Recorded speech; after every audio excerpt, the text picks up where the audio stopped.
El otro día me encontraba comiendo tacos en un local y junto a mí estaban dos hombres y un niño haciendo lo mismo. Platicaban de cosas sin importancia, pero de pronto me llamó la atención que el mayor de ellos, un viejo de aproximadamente 60 años de edad, mencionó que alguien venía de Indialgo para referirse peyorativamente al estado mexicano de Hidalgo. Después de pronunciar la palabra Indialgo, me miró como buscando alguna reacción hacia su ingeniosa ocurrencia. Y es que los conquistadores españoles, al mando de Cortés, se referían a los mexicanos como indios. No ofrecí ninguna reacción, solo pensé que este señor no era ningún europeo para referirse como indio a los hidalguenses. Era simplemente un mestizo más que se mofaba de todo aquello que representara la raíz cultural de la mitad de su cadena genómica, una suerte de escisión entre su identidad mexicana y su percepción de supremacía europea. Y es que nosotros no somos ni europeos ni mexicanos al 100%, sino una mezcla de las dos razas que en su genoma lleva vestigios de la historia de los conquistadores españoles y las atrocidades de los gobiernos mexicanos modernos y antiguos. Los gobiernos mexicanos siempre han sido corruptos y opresores de la sociedad. Decía el capitán Bernal Díaz del Castillo en el capítulo 132 de la historia verdadera de la conquista: ya he dicho que Guatemuz, señor que nuevamente era alzado por rey de México, enviaba grandes guarniciones a sus fronteras. En especial envió una muy poderosa y de mucha copia de guerreros a Huacachula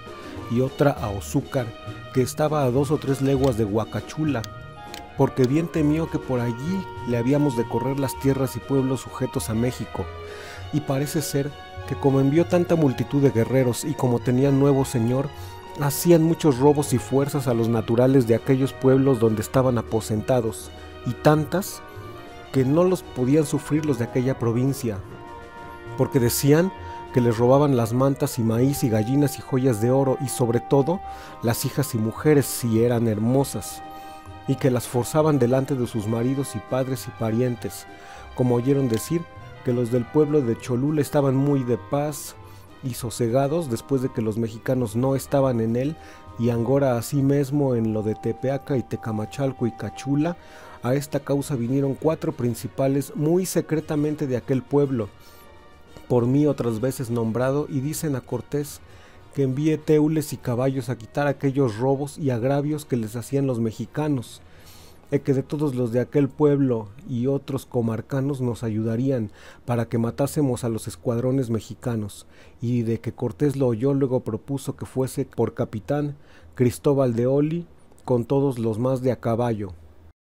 Así tal cual, Guatemuz, que también es conocido como Cuauhtémoc, mandaba a oprimir al pueblo, y el pueblo se rebelaba poniéndose del lado de Cortés en la guerra contra sus mismos compatriotas. En 8 días del mes de febrero del año de 1517 años salimos de La Habana y nos hicimos a la vela en el puerto de Januco, que ansí se llama entre los indios y es la banda del norte, y en 12 días doblamos a la de San Antón, que por otro nombre en la isla de Cuba se llama la tierra de los Guantanabeis, que son unos indios como salvajes.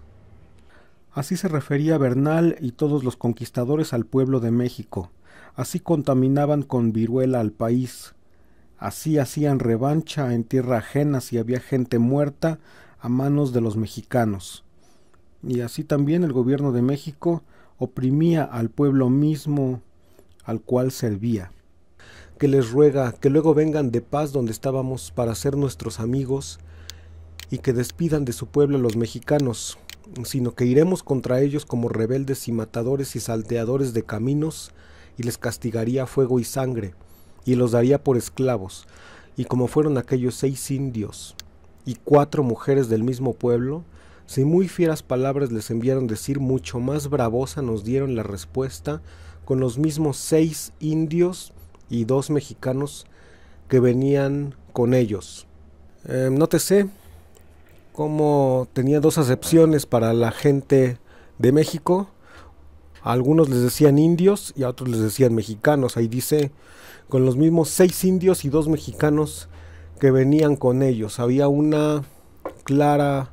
división entre lo que ellos consideraban el pueblo gobernante y el resto del pueblo, que les llamaban indios, bárbaros, asesinos, asaltantes, etcétera.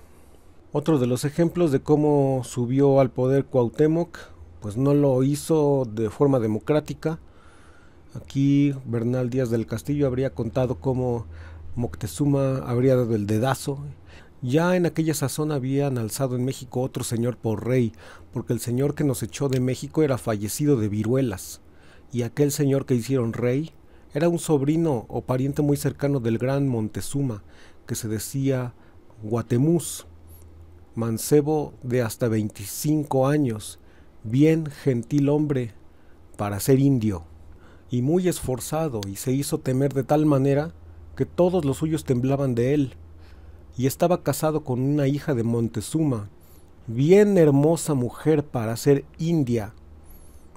Y como este Guatemuz, señor de México, supo cómo habíamos desbaratado los escuadrones mexicanos que estaban en Tepeaca y que habían dado la obediencia a su majestad el emperador Carlos V y nos servían y daban de comer y estábamos allí poblados, y temió que les correríamos a lo de Oaxaca y lo de otras provincias y que a todos les atraeríamos a nuestra amistad. Así que envió mensajeros por todos los pueblos para que estuviesen muy alerta con todas sus armas.